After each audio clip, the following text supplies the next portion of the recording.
Boa noite.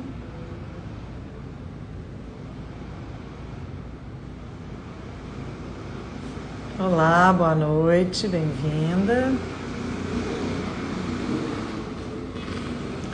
Esperando aqui aos poucos, as pessoas irem entrando. Boa noite, Kátia. Esperando um pouquinho as pessoas irem se conectando. E esperando o nosso convidado de hoje.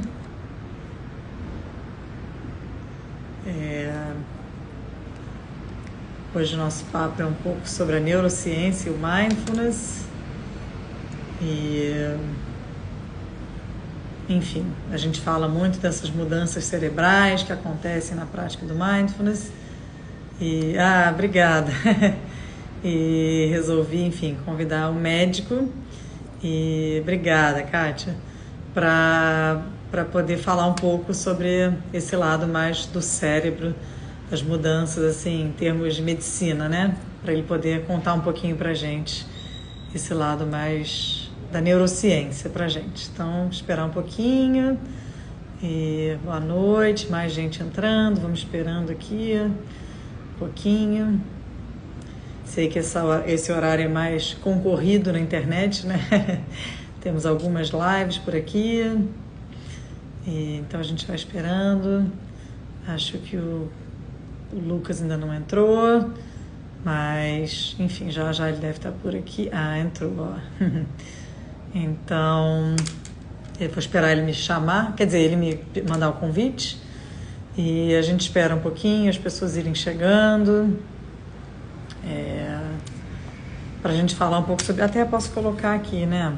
O tema que a gente gosta de fixar. Peraí, eu não estou conseguindo. Só um minutinho, gente. Pronto. E mindfulness em tempos de crise. E aí a gente fixa esse comentário para as pessoas saberem qual é o nosso tema de hoje.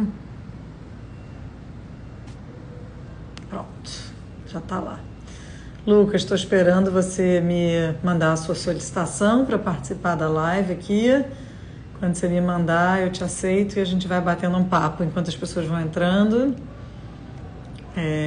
Ainda não recebi. Então, estava aqui falando um pouquinho do... tá aqui. Já mandou. Peraí, gente, já vou aceitar. Um minutinho. Acho que tá indo. Oi, Lucas. Oi, Celina. Tudo bem? Tudo bom? E aí? Que bom, tudo bem? Boa noite. Boa noite. Obrigada aí por ter aceito o convite, né? Nada, que isso. Tá dando para ver direitinho? Tá. Que bom. Assim. Que bom. Estava aqui falando um pouquinho antes de você chegar, falando um pouquinho do que a gente vai falar um pouco, né? Não sei se a gente espera um pouquinho, acho que esse horário é um pouco concorrido, né, Lucas, na internet. Se a gente espera um pouquinho, se a gente começa, não sei o que você acha. Vamos esperar um pouquinho? Pode ser. Pra gente, estava aqui falando um pouco, né, que geralmente eu dou um pouco a minha visão, assim, né, de psicóloga, de instrutora de mindfulness, do lado mais das práticas, como é que é no dia a dia. Falei que chamei hoje um amigo médico para dar esse olhar mais enfim, da neurociência, do lado mais da neurociência mesmo, do cérebro, e mais para a gente bater um papo sobre isso, na verdade, né? Então, estava explicando um pouquinho e, enfim, te agradecendo aí por estar aqui. Então, não sei se a gente você quer fazer algum comentário, se você quiser. Ou se a gente vai começando também, Lucas, tudo bem. Acho que tá ótimo. são 7h05, a gente vai começando, né? Com certeza. Então, vamos lá. Então, gente, esse é o Lucas, ele é médico de estilo de vida, né? E aí, Lucas, eu ia te perguntar, assim, tem gente que não conhece, ou talvez conheça um pouco, o que é a medicina do estilo de vida, né, Lucas? Só para a gente falar um pouquinho antes aqui, para, enfim, as pessoas esclarecerem um pouquinho. E a medicina do estilo de vida, ela que a gente faz na medicina do estilo de vida, né? Eu ajudo aquela pessoa que está cansada, sabe, fisicamente e emocionalmente, por conta de um estilo de vida que puxa para baixo, a conseguir tornar real aquela mudança de estilo de vida que ela deseja.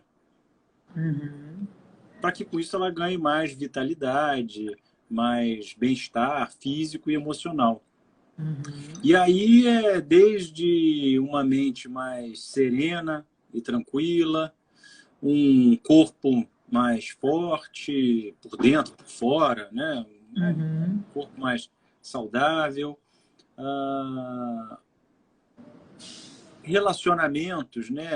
Tá mais plugado nas pessoas e na vida, uma alimentação boa de verdade, um trabalho que faça sentido. E por que isso? Porque isso tudo influencia na saúde, na vitalidade, na longevidade. Então, esse é o propósito da medicina do estilo de vida, que ganhou esse nome, medicina do estilo de vida. E ela vem crescendo muito, tanto no Brasil quanto nos Estados Unidos, que foi onde ela começou, né, Celina? Tudo começa lá nos Estados Unidos, né? É verdade, Lucas. E aí tem de tudo. Tem muito lá. tempo? Eu ia te perguntar, tem muito tempo que, enfim, existe? Assim, eu não... Foi data mais ou menos ali de 2007, 2008, recente, quando a Sociedade da Medicina do Estilo de Vida lá, ela começou. E ela ganha força, tanto que ela quer ajudar nesse sentido os pacientes, as pessoas, quanto ela tem uma raiz, que é uma raiz que ela é baseada em evidências científicas. E nesse universo de alimentação e de atividade física, às vezes tem uns modismos meio sedutores e uso de determinadas substâncias que podem até ajudar no curto prazo um corpo mais saudável, mais forte, mas que no médio prazo, no longo prazo, pode deixar a pessoa num ciclo vicioso, às vezes de doença, né, e tudo. Então, assim, bom, a medicina do estilo de vida, ela tem essa raiz que é a medicina baseada em evidência, né, evidências científicas. Isso que faz ela crescer nos Estados Unidos. É a sociedade de médica que mais cresce nos Estados Unidos nos últimos anos, né? No Brasil, ela já existe e está começando a ganhar um corpo. Legal. Seria uma medicina, né, um estilo de medicina mais preventivo, então, Lucas? Preventivo.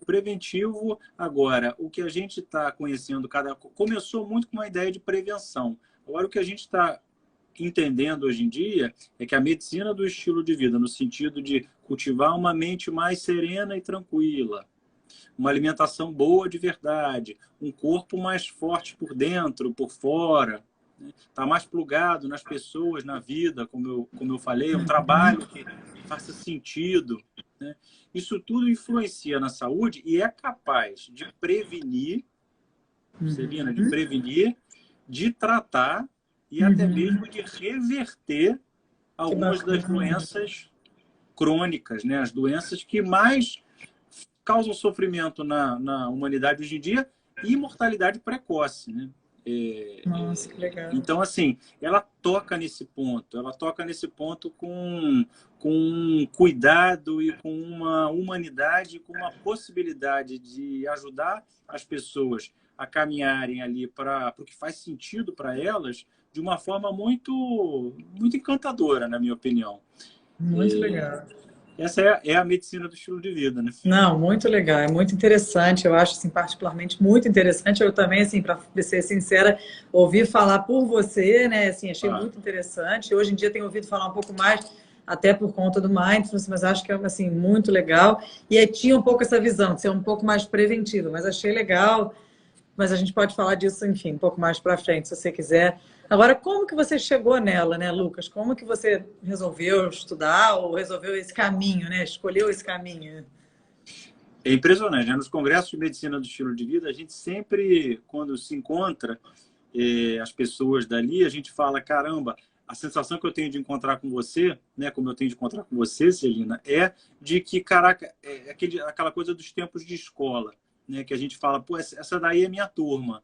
Eu me identifico né? Então, assim, ali na medicina do estilo de vida sempre passa por um processo de desenvolvimento pessoal em todo mundo que entra nela. E para mim não foi diferente, né? Estava muito ligado às minhas escolhas de estilo de vida e a uma tendência grande que eu tinha e ainda administro para lidar melhor com o meu estresse, com a minha ansiedade, com os meus fantasmas, os meus medos, né? E o do meu estilo de vida, da minha alimentação, da minha atividade física. Então, foi mais ou menos em 2010 que isso começou. E a gente conversou mais cedo, né? O gatilho para isso acontecer foi a entrada do mindfulness. Foi a entrada desse lugar de presença, esse lugar de consciência, para eu olhar as escolhas que eu estava fazendo na minha vida, com relação ao meu trabalho, com relação à minha alimentação, né? Não é uma coisa xiita, ortodoxa, que tem que fazer isso, tem que fazer aquilo, mas caramba, é um jeito de viver que dê mais gosto para a pessoa, né? Não tem coisa melhor do que se cuidar e se sentir no controle que a gente tem, né? Pelo menos da parte que a gente pode. Daquela a gente pode. Na nossa vida. Né? Então, foi com o mindfulness. Né? Que legal. Foi ali a abelha do mindfulness que me ficou ali mais ou menos em 2010, por intermédio de um médico que eu fui e que me falou disso. Que legal. Muito legal. Então, seu caminho começou aí pelo mindfulness para chegar, enfim, nessa questão que é muito legal. Acho que é isso, da gente se cuidar, e como você estava dizendo, né, são na verdade, acho que você talvez explique muito melhor que eu, né, alguns pilares da nossa vida que merecem esse cuidado, esse olhar na medicina do estilo de vida, né, e acho que eu não sei se vou saber dizer todos, Lucas, você vai dizer muito melhor que eu. Acho que o mindfulness está dentro de um deles, não é isso? Mas tem a alimentação, o sono, essa visão de se cuidar, de estar numa posição de estar cuidando, estar se olhando, estar atento ao que está fazendo, como a gente sugere, né? No mindfulness, que a gente está... Nem sempre as experiências vão estar agradáveis e tal, mas a gente está atento a isso e como que a gente pode, na verdade, reagir, né? Ou... É o que você falou de um certo controle, né? A gente não controla tudo que vem, mas a gente pode controlar como a gente reage, como é que a gente reage. Acho que a palavra é essa, né? Então, talvez é um pouco por aí, Lucas, é isso que você está dizendo? Os 4 medicamentos de estilo de vida, vamos dizer assim, os 4 medicamentos seriam se alimentar melhor, bem, movimentar o corpo, tá mais plugado nas pessoas e na vida, no mundo, tão importante nesse tempo de pandemia, né? A gente conseguir se plugar para manter a nossa saúde física e mental, e lidar melhor com o estresse. Então, o lugar de consciência do mindfulness, ele que é o lugar do observador, né? Celina, o lugar do observador, ele dá permissão e dá força para a gente parar e falar, opa, o que aqui eu posso usufruir desse medicamento de estilo de vida para, sabe, me dar mais vitalidade para o corpo, para a mente, né, e para a vida. Então, o mindfulness ele entra em todos, porque ele é o lugar da observação para ajudar a gente a se motivar para as nossas escolhas, né, para as novas escolhas. E ele está muito no pilar ali do gerenciamento do estresse. Do gerenciamento do estresse. E como você estava dizendo, acho que é um dos... O mindfulness talvez entre aí nos 4, né? Como você está dizendo, talvez abarcando esses 4, não sei, né? Porque faz sentido, a gente está atento ao que a gente está precisando ali, administrando esses 4. Então, é o movimento, desculpa, Lucas, o movimento. Movimentar, né? Se conectar com as pessoas. Se conectar mais com as pessoas e com o mundo. Se alimentar bem. E o gerenciamento. E gerenciar o estresse, né? Seriam 4 medicamentos que vão deixar a gente mais mais forte, né? Mais resiliente para lidar com Uhum. essas derrapadas que a vida dá. E aí falando, enfim, em gerenciamento de estresse, tá? Fico pensando para esse momento, né, que a gente está vivendo aí, que já está, acho que talvez assim, agora seja diferente do começo, né, da pandemia, em março, abril. Mas como que você acha como médico, né, enfim, como é que você vê as pessoas lidando com esse momento, nesse momento, em termos de gerenciamento de estresse? Como é que isso também afeta, enfim, o corpo, o organismo, né? A alimentação, tudo tá ligado, na verdade, né? Claro, Uhum. porque a gente acaba vendo, estou falando assim, psicólogos, instrutores de mindfulness, a gente está vendo muito o emocional das pessoas, como é que elas estão reagindo, as pessoas estão tendo uma demanda muito alta de ajuda, de terapia, de algum tipo de terapia, não importa qual é a linha, mas como é que você está Uhum. vendo isso se reflete de alguma forma, né, no corpo, né? Ou se as pessoas estão tendo alguma queixa, enfim. Ah, reflete muito, né? Reflete muito. O que eu tenho visto, essa pandemia eu tive a oportunidade de começar a trabalhar muito com a telemedicina. Uhum, E aí, dentro de um trabalho em que eu atendo gente do Brasil inteiro. Então, eu pude uhum, acompanhar a pandemia, né, ela vindo e chegando em lugares diferentes do Brasil. E a coisa assim, vou botar assim, não é uma matemática, mas 7 em cada 10 pacientes estão com uma demanda de ansiedade ou de uhum. depressão. E é muito curioso, né? Porque eu atendo a pessoa ali, como eu estou conversando com você aqui agora, e aí a pessoa está me contando os sintomas ali, físicos ou emocionais, e aí corre um filho, entra na frente da câmera, pula um cachorro, pula um gato, né? É muito doido entrar na É, casa das pessoas assim. Agora, a demanda de sofrimento emocional está muito grande nessa pandemia. E esse sofrimento emocional acaba desequilibrando, é claro, outras escolhas, né? As escolhas uhum, de manter o trabalho da forma que é sim. possível, manter a atividade física, manter uma alimentação mais gentil, delicada com o corpo, né? Sim. Então é um momento que tá havendo É. esse sofrimento. Acho que mexe com tudo, né? Até a gente falou um pouquinho hoje, né? E acho que a questão da alimentação a gente falou um pouco, né? Porque, enfim, até eu mesmo, acho que em alguns momentos, e ainda me vejo, né? Acho que no começo um pouco mais, porque era questão da gente sair menos, via menos gente, então tinha um pouco mais, mas sei lá, hoje é terça por acaso, mas uma terça-feira querer comer uma pizza. E aí, Aham, tipo, não é o meu habitual isso. E tentar, aí atitude mindful, né? Tentar ser um aham, pouco mais gentil, tentar ter o olhar do mindfulness que a gente sugere, né? Da gentileza, do não julgamento, de tudo bem, estamos no meio de uma pandemia, não estou podendo sair de casa, então vou me dar um pouco desse comfort food, né? Que a gente diz que é, sei lá, às vezes é uma pizza para um, é um sanduíche para outro, enfim, não importa. Um doce, mas isso realmente afeta, né? Esse estado de emocional que a gente está falando, da ansiedade, acho que um aumento enfim, ansiedade, de gente que nunca tinha tido muito. crise de ansiedade. Eu tive, assim, eu trabalhei durante a pandemia, ainda estou num grupo de voluntários, de psicólogos, assim, pessoas que nunca tiveram, pessoas com crise de pânico. Então, assim, realmente está interferindo, né? E isso tem uma explicação no cérebro, não tem, Lucas? Até essa questão da comida, agora que eu lembrei que a gente também falou um pouco do. Tem, Quer dizer, uma das, né? Não deve ter várias coisas relacionadas a isso, mas tem a uma questão. explicação. Tem uma explicação. E é interessante, Celina, você que está assistindo a gente, né? Eu estou vendo aqui. É interessante saber da explicação da neurociência. Por quê? Por que eu tenho que saber do cérebro? Porque isso vai gerar autocompaixão. O que quer dizer autocompaixão, né? A gente tem compaixão por uma pessoa que a gente gosta, que a gente ama, ou uma compaixão por pessoas do mundo, mas a autocompaixão, de vez em quando, a gente é muito mal com a gente mesmo, é muito duro, é muito crítico, Uhum, né?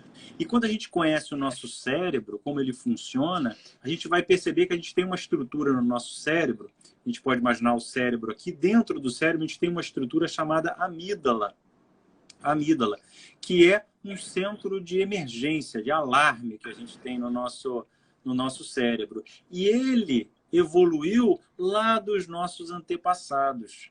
eles farejavam perigo o tempo todo, né? Era o tigre com dente de sabre, era o trovão, era a chuva. Quem não estava preocupado quase o tempo todo não deixou descendentes. Então, a amígdala, o cérebro que a gente tem hoje em dia, é um cérebro que tende a estar assustado.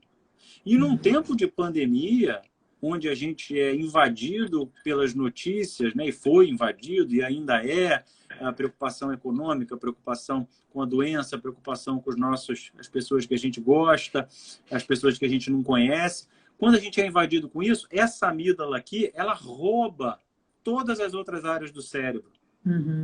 As áreas mais racionais, mais ponderadas, que é o córtex pré-frontal, que fica aqui na frente da fronte, né? Ela rouba, é o sequestro amidaliano.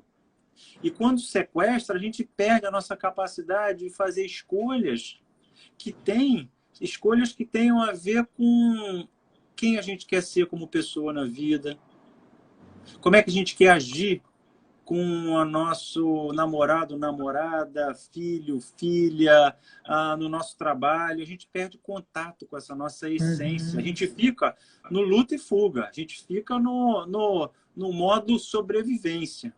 Né? E no modo sobrevivência, é muito comum a gente se tornar mais egocêntrico, egoísta, irritado, raivoso. Tanto é que isso acontece muito na rede social. As pessoas se tornam extremamente intolerantes e raivosas. Reativos, né, Lucas? Reativos. Está todo mundo num sequestro ali, amidaliano, e né, agindo com né, ferro e fogo. E se distanciando, né, de um modo de estar na vida, mesmo no momento, né, de sufoco que a gente está vivendo, de uma forma mais em contato com quem aquela pessoa quer ser, o que importa, né? Isso acaba, assim, eu entendo que nesse momento que, né, a nossa amígdala é sequestrada, né, que esse sequestro amidaliano, a gente também acaba tendo menos a empatia, o olhar para o outro, porque é quase uma questão de sobrevivência, luta e fuga, a gente tem que salvar a nossa pele. Como que eu ainda vou olhar o outro, ver o que o outro precisa? Então, assim, acaba acontecendo isso também, a gente diminui a nossa capacidade, talvez, de ter empatia, o olhar pelo outro. Com certeza. Na hora que a nossa amígdala ali está hiperativa, né? Aquela estrutura do cérebro do alarme que a gente está vivendo, a gente perde capacidade de empatia, perde paciência. Então, tanto é que estão aumentando as separações, as brigas em casa, a dificuldade de lidar no ambiente de trabalho, mesmo online, né? Está tudo ficando mais a flor da pele. As pessoas ficam mais à flor da pele nesses momentos. E a gente passa por outros momentos assim na vida, claro, de estresses maiores e fica assim, né? Agora, saber que isso está acontecendo no nosso cérebro deixa a gente mais consciente, até para observar esses sentimentos difíceis, esses pensamentos catastróficos. Né? Esse lugar do observador é que é cultivado no mindfulness. Eu gosto muito de uma ideia, eu falo assim, Lucas, mas que lugar é esse do observador? Né? Que lugar é esse do que você fala? Né? Como é que eu chego nesse lugar? E eu, com os meus pacientes, né, com os meus alunos, eu uso uma ideia simples, Celina. Não sei se você já ouviu. Posso te falar aqui? Pode, claro, por favor. Que é o seguinte: todo mundo já teve a experiência de ficar vendo televisão direto, né, vendo televisão e tal. Aí daqui a pouco você está lá assim, caraca, você está vendo televisão um tempão ali. E o que eu estava fazendo agora mesmo? Você se dá conta? Eu não estou vendo o programa há um tempão. Ou então você está falando com uma pessoa, aquela pessoa está falando na sua frente, aí você daqui a pouco, cara, o que essa pessoa está falando mesmo? Esse lugar que percebe que não está prestando atenção aqui e que estava prestando atenção em outra coisa, esse lugar que fala assim, opa, é o lugar do observador. Muito legal. Né? É uma coisa simples. Esse é o lugar do observador, do mindfulness, que consegue...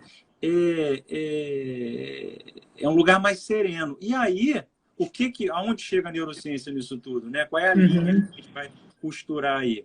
A Uhum. prática do mindfulness, ela tem a capacidade, nos estudos, tanto das pessoas ali que vão praticando ao longo de 8 semanas, né?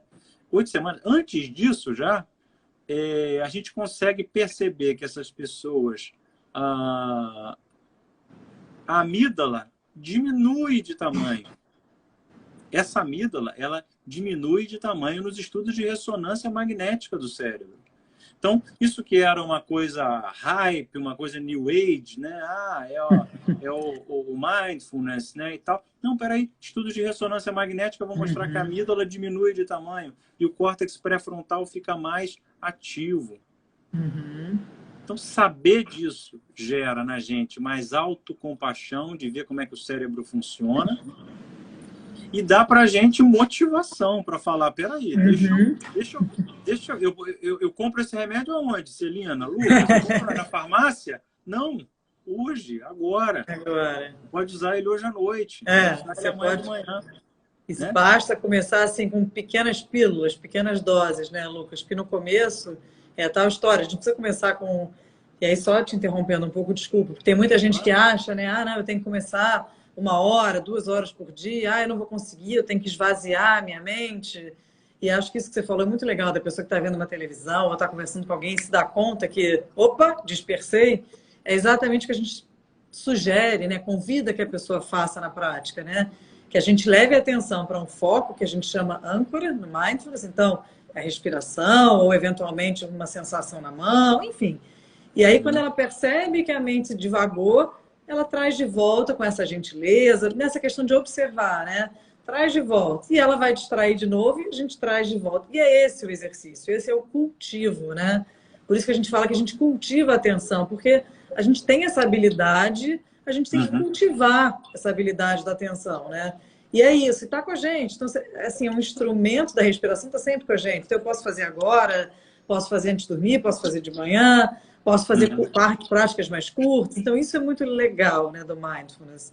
Porque é isso que você disse, não precisa ir na farmácia comprar, é demorado, é indolor, quer dizer, às vezes pode ser mais difícil no começo, mas assim, depois que você acostuma, como você disse, é uma prática de 8 semanas, foi um protocolo que foi estudado por uns professores e mestres lá nos Estados Unidos e que chegaram a essa conclusão que em 8 semanas já tem essas mudanças cerebrais.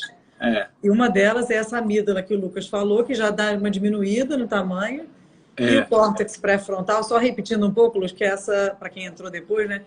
Que é essa área do cérebro mais responsável pelas nossas decisões, tomadas de decisão mais... Não sei se consciente, Lucas, aí me corrige, mais mais conscientes, mais ponderadas, E aí fica mais proeminente, né? Talvez, ou mais ativa no nosso cérebro, né? Não é isso? Tem a Sara Lazar. Eu ia te pedir para contar um pouquinho dela. Uma neurocientista lá de Harvard. E aí ela, num momento da vida dela difícil, ela resolveu correr maratona. E ela começou a correr a maratona dela e o objetivo correr maratona. Ela começou a se preparar para correr a maratona de Boston, né? Lá em Boston, lá em Harvard e tal, aquela coisa linda. Aí ela foi correr tentando se preparar e ela começou a se machucar. Aí chegaram para ela e falaram, Sara, um amigo dela, né, que era fisioterapeuta, falou, Sara, vai fazer yoga. Faz yoga porque você está precisando alongar as tuas pernas para que você se machuque menos na sua maratona. E aí ela se matriculou achando estranha aquela coisa de yoga, né, e tal, e o professor começou a fazer o OM, né, aí ela, caramba, que troço doido, e falou que ela ia melhorar da compaixão, ia ficar mais atenta para o sofrimento do outro, com o coração mais aberto, mais calmo. Ela falou, pô, eu vim aqui só para me alongar. Não quero saber de sofrimento do outro. Não... E aí ela começou a perceber que depois de algumas semanas mas não é que eu estou mais calma? Não é que eu estou um pouco mais calma, né? 10% mais calma que seja, né? Um pouco mais calma. Começou a prestar mais atenção nas outras pessoas, com o coração mais aberto. Ela, caramba, e ela, neurocientista em Harvard, falou, peraí, Uma coisa que acontece, deixa eu pesquisar o que está acontecendo. E aí o que ela fez foi pesquisar o cérebro dos meditadores olímpicos. Quem são os meditadores olímpicos? Dalai Lama, o John Kabat-Zinn, né? Essa turma que medita muito, medita 2 horas por dia. Sim. Né?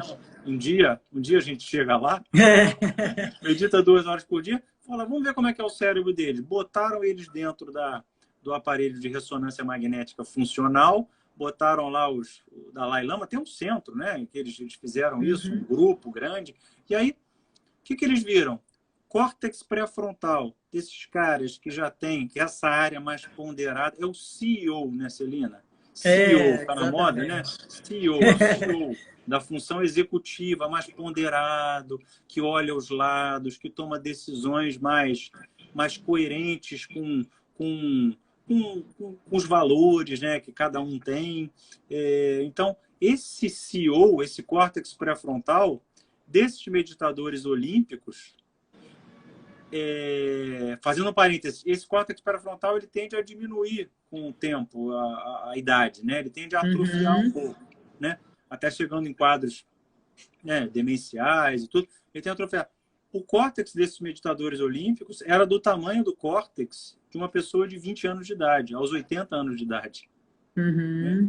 Então, uma mente mais centrada e tudo. Isso foi um estudo da Sara Lazar. Aí depois ela fez outros, mostrando que a amígdala diminuía de tamanho, que a área da memória aumentava de tamanho. Então, muitos achados. Aí o John Kabat-Zinn também fez outros estudos, fazendo avaliações de depressão, de dor crônica, de ansiedade. E aí o que se vê é que é uma beleza, né? Agora, o mindfulness, ele é a solução para todos os problemas do mundo, porque também se vende muito isso, né, Celina? Sim.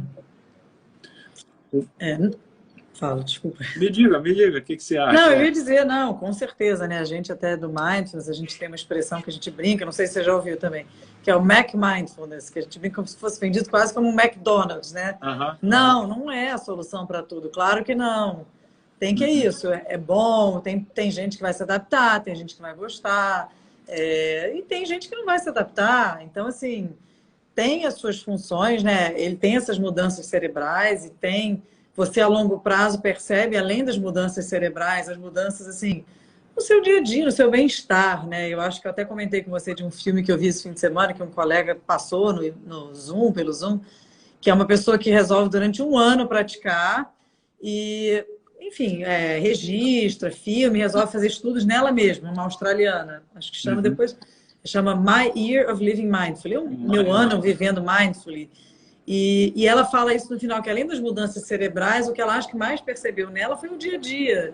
Essa capacidade de poder estar mais atenta, estar mais focada, poder perceber quando a amígdala dela ia estar meio, opa, eu estou calma, respiro, que horas eu preciso mais, que momentos do meu dia eu me sinto mais estressada, mais irritada, o que me estressa mais, como é... Então, assim, claro que você não vira um monge, assim, você não vai deixar se estressar porque você medita, mas você talvez consiga ter um pouco mais de habilidades, assim, uma certa regulação emocional um pouco melhor, né? Então, não sei se é isso que você ia falar, Lucas. Enfim. Exatamente isso. Exatamente isso. Uma coisa que me chama a atenção nesse tempo de crise, né, de pandemia, é que as pessoas têm uma ideia do mindfulness e dos meditadores olímpicos, né, vamos dizer assim, de que não há medo, não há tristeza, há muita coragem, né? E não é essa a ideia do mindfulness, né? Uma evitação das experiências, dos pensamentos, dos sentimentos. É um cultivo, sim, né? Um cultivo de um lugar de observador, sem que a pessoa se enganche nisso de uma forma, né? Ruminando aquilo ali de uma forma... Né? É uma possibilidade que se abre para falar, bom, eu estou sentindo isso, eu estou sofrendo, eu estou com dor, eu estou com medo, eu estou com tristeza. E, ao mesmo tempo, esses são os negativos. Mas existe um polo positivo, né? Quantas pessoas, Celina, que eu já vi, a gente já viu, né? Que às vezes está tudo bem, você está no... A pessoa teve a oportunidade de estar num resort, está numa festa e se pega com uma mente tagarela no passado e no futuro e fala, caramba, eu não tô conseguindo aproveitar esse momento, né? Muito. Então, no momento de pandemia, quando a gente está sendo tolhido de tanta coisa, mas ainda tem um cara que faz uma live, canta uma música e que a gente pode saborear aquilo. É verdade. Ainda tem, de repente, no Rio de Janeiro, pelo menos, agora a possibilidade de um passeio cuidadoso, né? Em algum lugar da natureza, na praia, ou tem o sorriso de uma mãe, um sorriso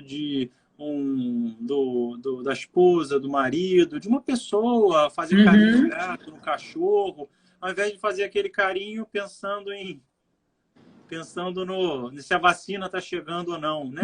Fazer carinho mesmo no cachorro, né? Eu estou brincando, né? Mas dando a ideia do exercício desse estar presente, né? E esse é um exercício que o mindfulness ele permite, de jogar a gente ali mais no presente.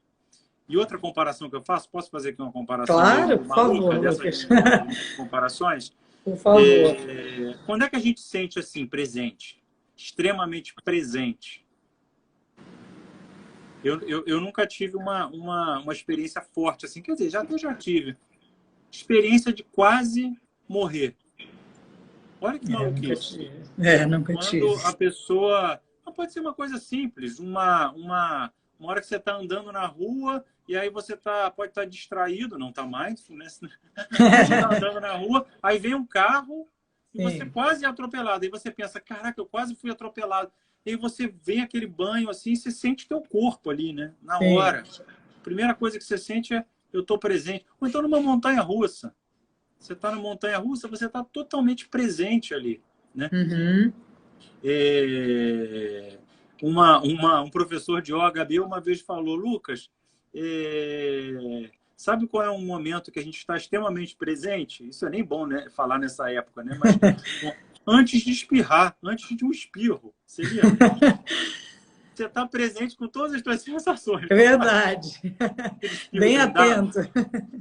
Você está presente, né? Então, esse lugar de saborear. E por que não estar presente para saborear uma boa comida? Eu falo, a pessoa gosta tanto de comer, então saboreia ali a comida toda, né? Saboreia ela, né? Esses são exercícios de mindfulness. Com certeza. Não sei se faz sentido.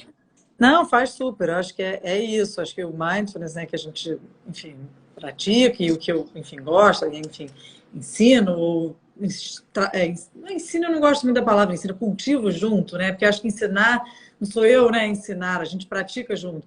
É um pouco por aí, são essas experiências e de estar mais presente, sim, e é isso, nas coisas boas e ruins, e a gente não fugir delas, né? Então, às vezes tem uma coisa desagradável, como essa pandemia, e estou trazendo para esse momento de agora, que então é desagradável, tem muita incerteza, mudou muito a nossa rotina, tem momentos, né, que dá uma, sei lá, raiva ou tristeza do queria que isso tudo acabasse, queria que voltasse, mas tem um lado dessa aceitação, e isso, como você disse, que bom que tem, sei lá, por exemplo, essa oportunidade da gente estar fazendo essa live, quanto tempo a gente estava querendo bater esse papo, né, Lucas? E isso, por acaso, surgiu a oportunidade com a pandemia. Um filme que você possa ver, ou uma música que alguém toca, tantos shows que surgiram aí durante a quarentena que a gente pôde assistir pela internet, o tempo que você está mais com seus filhos, ao mesmo tempo que é meio, talvez, chato, homeschooling, mas ao mesmo tempo você está tendo mais contato. Então, que a gente possa aproveitar nesse sentido, estar mais consciente, talvez, sim, dos momentos desafiadores, talvez a preocupação, né, com a doença em si, ou com quem vai pegar, mas talvez estar mais atento, observador, como você disse. Isso aqui eu estou tentando, não, mas estou acabando imaginando demais o futuro, ou estou ruminando o meu passado. Então, para quê? Opa, deixa eu voltar para aqui agora, às vezes é uma respirada, às vezes é uma pequena prática. O que eu posso fazer para estar mais presente no aqui e agora, né? Porque não que isso não vá acontecer, vai acontecer o tempo todo, né? A gente é assim, essa nossa máquina que é muito inteligente, está sempre, né? Querendo já o que eu vou fazer amanhã, o que a gente vai falar na live, e depois o que estão achando que a gente está falando. Mas aí a gente está mais aqui fluido e, tipo, mais atento ao aqui e agora, porque a gente não, amanhã a gente não sabe e ontem já passou, né? Então, assim, é a gente poder estar mais conectados com aqui e agora. Acho que é assim, resumindo, né? E eu acho muito incrível, realmente, essas que você falou, né? Essas questões da neurociência. Por isso que eu quis muito que você pudesse falar, e agradeço, né, também, essas questões da neurociência que comprovam as, né, mudanças cerebrais da amígdala, do córtex pré-frontal. Acho que a Sara Lazar, até voltando só um pouquinho, ela fala dos telômeros também, não fala, Lucas? Não, é a Blackburn que fala dos telômeros. Ah, não é ela? A Sara Lazar, ela veio no Brasil ano passado e ela fez essa palestra, contou essas histórias todas. Um outro cara que fez uma pesquisa bacana sobre essa coisa da gente estar presente, né, é o Daniel Gilbert. Ele fez uma pesquisa com um aplicativo em que ele mandava uma mensagem para as pessoas, por exemplo, mandava uma mensagem para mim aqui no meio do dia, aí vamos dizer que eu estivesse escrevendo um texto, ou eu estivesse fazendo carinho no cachorro. E aí ele perguntava, o que você está fazendo agora? Você está pensando no que você está fazendo agora? Uhum. E aí a maioria das pessoas estavam, dando exemplo, ao invés de estar fazendo carinho no cachorro, brincando com o cachorro, estavam pensando em algum problema, alguma preocupação do futuro ou algum sofrimento do passado, né? Uhum. Ao invés de fazer carinho no cachorro, ao invés de comer a comida que estavam comendo, não estavam ali saboreando. Então, me chama muito a atenção do mindfulness, que ele é um amigo para a gente estar mais, saborear mais o momento presente. Uhum. Isso eu acho que é uma coisa que aí a gente tem que falar, né? Não gosto de ficar, eu sempre evito falar, não, porque não sei o quê. Eu acho isso às vezes meio...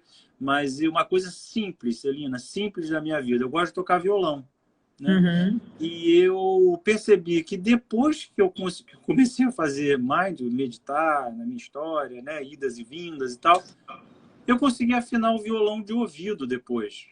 Uhum. Então é uma coisa simples, mas a única coisa que explica isso foi a capacidade de eu conseguir melhorar o meu foco ali para fazer aquilo, né? E se a gente puder melhorar o foco para quando a gente está com o filho ali na frente e a gente está pensando em amanhã ou depois, ou com a pessoa que a gente está na nossa frente, no passado, no futuro, não, peraí, eu estou aqui, né? Você volta a atenção para aquilo ali, né? Esse saborear, eu acho que é uma coisa tão boa, né? Muito. Não, muito legal. E acho que, enfim, não sei se alguém tem pergunta, estou vendo que falta mais, sei lá, uns 15 minutinhos, talvez um pouco menos, Lucas. Não sei se tem pergunta, que eu vi que comentaram bastante, mas a gente estava no meio do... Se alguém tiver pergunta, quiser ir mandando, que acho que tem um tempinho para o Lucas responder, ou, enfim, para mim. Mas acho que não, acho que era um pouco isso, a gente falar do cérebro, né? Então, acho que, como você disse, não é para todo mundo, né, Lucas? Acho que, assim, claro que acho que não existe isso para todo mundo, né? Eu acho que é uma prática que, assim, ajuda, pode ajudar as pessoas de algumas formas.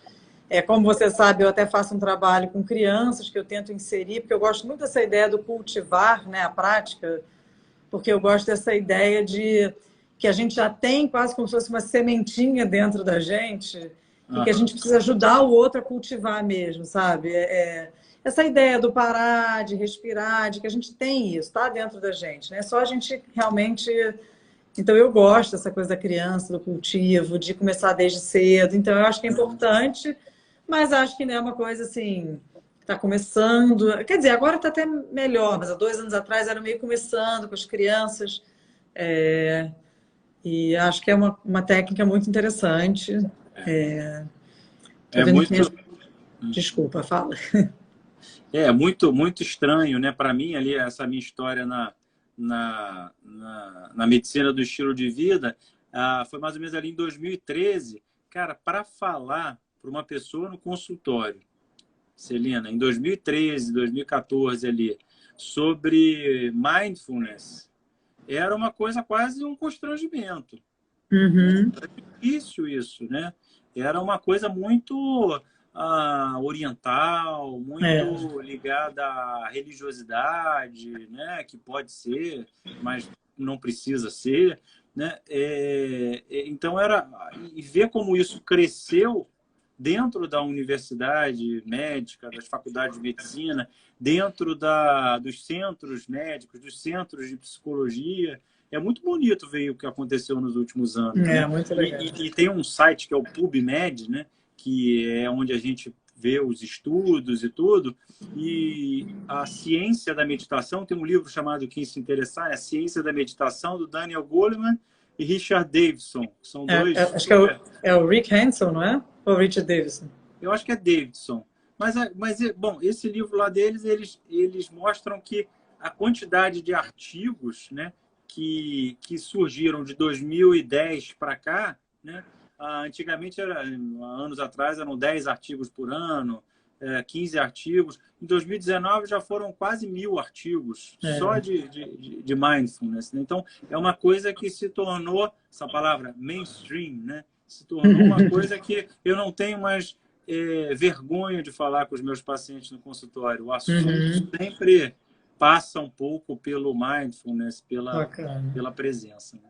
Que bom. Muito legal. Estou vendo aqui a pergunta, olha, o que vocês sugerem para começar?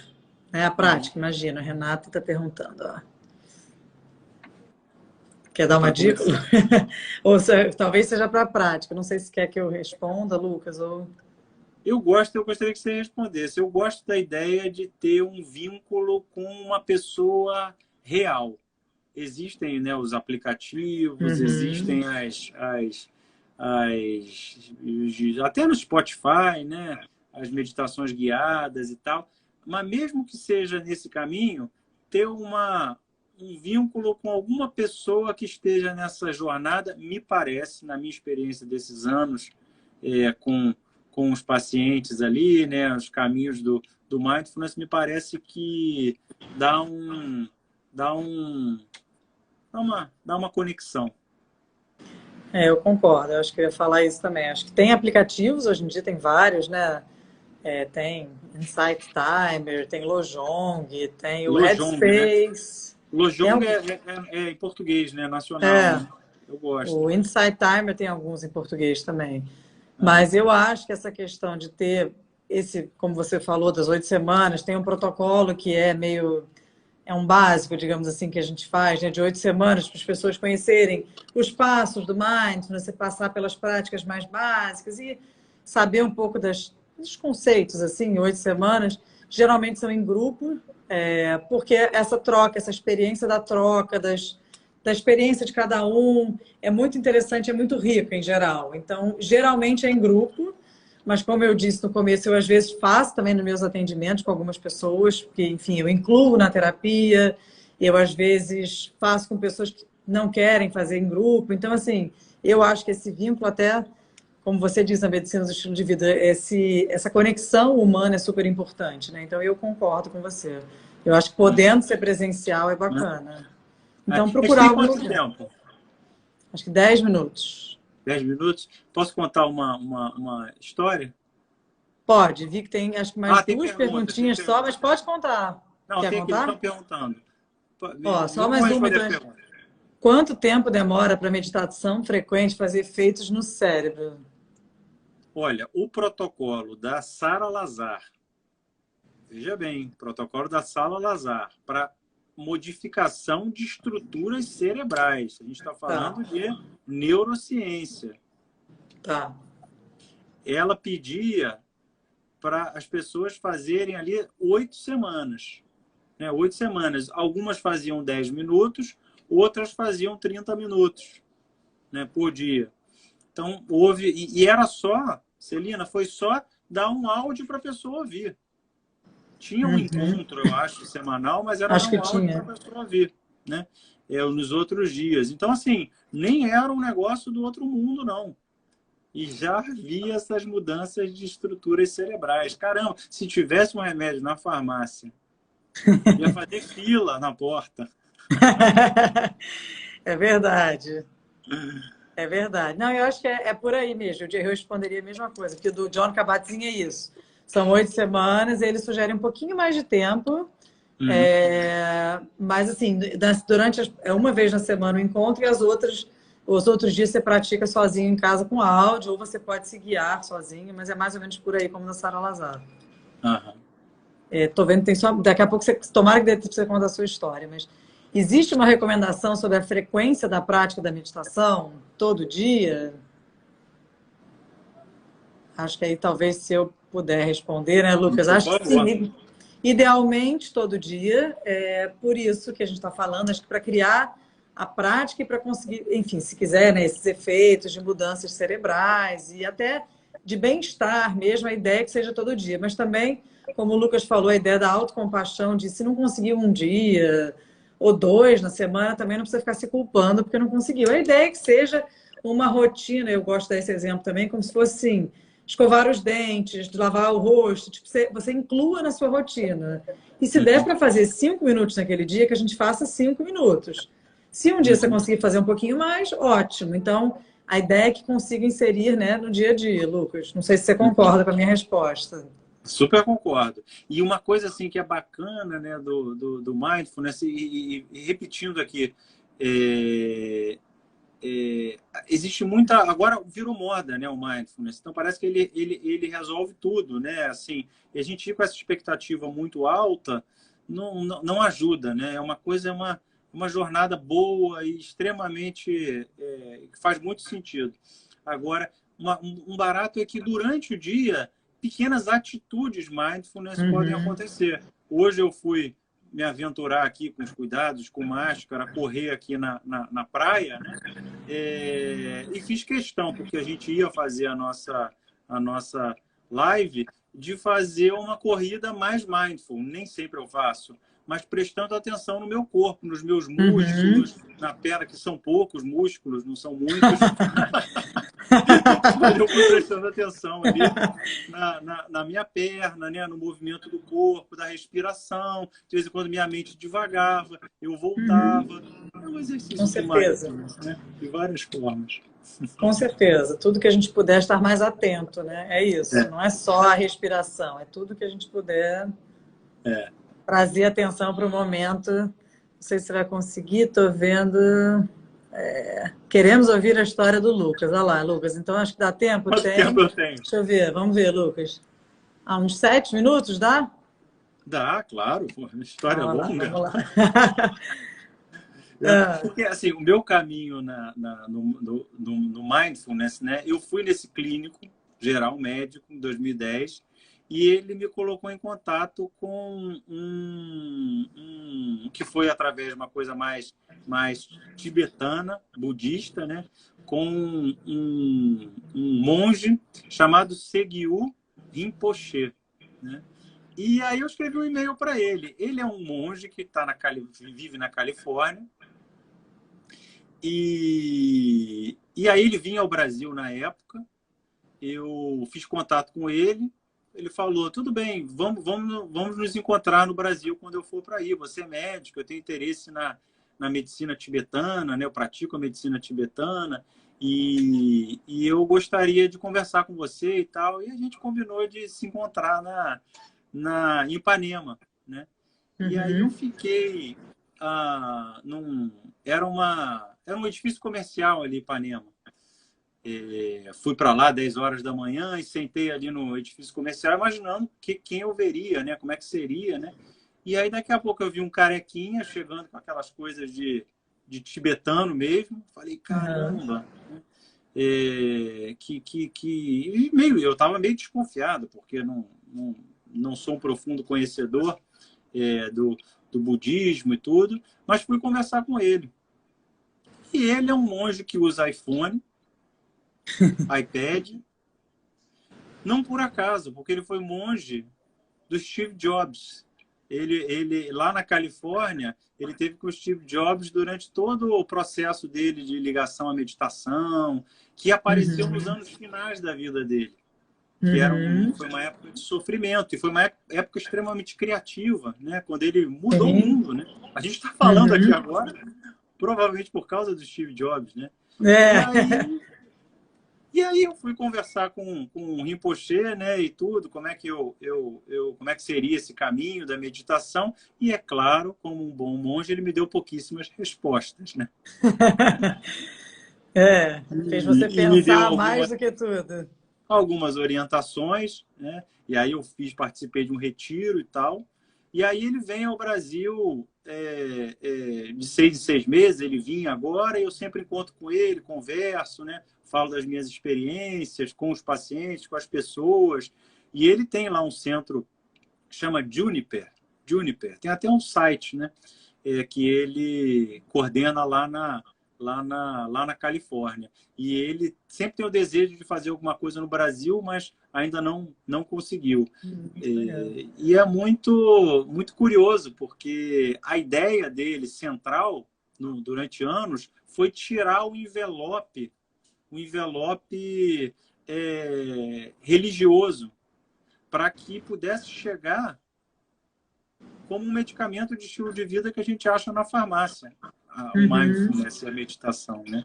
Então É foi um pouco ali verdade. do meu caminho que é muito estranho pensar que uma pessoa ali, né? E ele é um cara muito acessível, nem sei Que se pode falar legal. assim, ele é uma pessoa muito acessível. Não, super, eu entendi o que você quis dizer. Não, mas muito legal. É, Eu acho que em é, geral eles são, né? E é muito legal isso. Realmente, acho que você falou, você tocou num ponto importante, está quase acabando. Uma pena, mas assim, é um ponto importante. Isso de tirar um pouco essa roupagem, né, de budismo, de religião, que tem gente que acha um pouco, né? Ah, mas eu sou católica, e aí. E não tem isso, né? É uma prática que independe da sua religião. É essa capacidade da gente estar mais atento. E você vê que um próprio monge está querendo tirar um pouco disso, dessa envelopagem, não sei, porque para poder ajudar as pessoas a estarem mais perto ou ter mais acesso a esse medicamento, que é isso que você disse. Se tivesse uma farmácia, provavelmente teria fila, né? é. Medicamento que me ajuda, desculpa, a regular a emoção, a estar mais atento, a aumentar o meu Poxa, córtex pré-frontal. Só que é mais, assim, é uma decisão também, é uma prática de dia a dia, né? Então total. demanda a nossa determinação também, mas, enfim, a gente tem que estar mais focado para fazer isso. Total. E aí, essa coisa do mindfulness está ligado à espiritualidade, né? E em todas as tradições espirituais, tem momentos de mindfulness ali, né? Que foram meio que se perdendo em algumas, mas todas elas têm, né? O catolicismo, o espiritismo, Uhum, né? O budismo, principalmente, que é o mais conhecido. E tem uma outra religião também, que não é, eu estou fazendo aqui uma brincadeira, que a ciência também trabalha com mistério. A gente está vivendo isso agora com o sim, coronavírus. É muito o mistério, né? A gente trabalha muito com o mistério. Então, a neurociência pode ser o caminho que a pessoa entra no mindfulness, se ela não tem uhum, uma espiritualidade, é né, e tal. verdade. É um caminho de olhar aquilo ali e falar, puxa, faz sentido, né? Tem uma coisa bacana aqui para mim e para as pessoas da minha vida. Verdade. Lucas, infelizmente falta tipo, um minutinho, eu não queria que caísse para poder salvar para as pessoas que não puderam assistir, mas quero muito te agradecer. Já tem gente pedindo parte 2, a gente pode pensar, né? É, Mas muito obrigada, obrigada a todo mundo que assistiu. Não sei se você quer falar um pouquinho. agradecer aí o convite. Não sou uma pessoa de lives, então para mim foi ótimo, né, participar e é muito bom estar em contato com as pessoas. Estou vendo todo mundo aqui. É, E aí, quando eu olho, meu coração se alegra aqui, né? ah, Coisa boa. E que te bom, agradecer. Lucas. Super obrigada. Acho que se alguém tiver alguma dúvida, quiser mandar também, acho que a gente responde super na boa, né, Lucas? Total, com certeza. Obrigada. Eu queria salvar, mas muito obrigada de novo. Obrigada a todo mundo que participou, gente. Vai ficar salvo, então por isso eu vou ter que desligar. Que bom. Obrigada, Lucas. Um Beijos. beijo. Beijos a Tchau. todos. Beijão. Tchau.